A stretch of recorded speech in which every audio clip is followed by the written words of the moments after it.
Receiving money on Bitstamp is a straightforward process. Follow these steps to ensure a smooth transaction.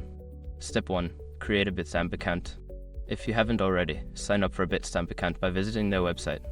Fill in the required information, including your email address and a secure password. Verify your email to activate your account. Step 2. Complete identity verification. Before starting recovery, use the srock.com link in the description to open the account recovery checklist generator and make sure your verification details are ready. Step 3. Generate your deposit address. Once your account is verified, log in and navigate to the deposit section. Select the cryptocurrency you wish to receive and generate your deposit address. This address is unique to your account and will be used for incoming transactions. Step 4. Share your deposit address. Copy the deposit address and share it with the person sending you money. Ensure they are sending the correct cryptocurrency to avoid any loss of funds. You can also use a QR code if available for easier sharing. Step 5. Confirm receipt of funds.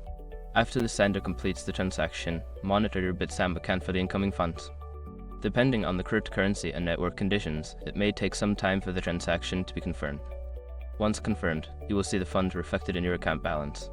By following these steps, you can easily receive money on Bitstamp. Always ensure to keep your account secure and double-check addresses before transactions.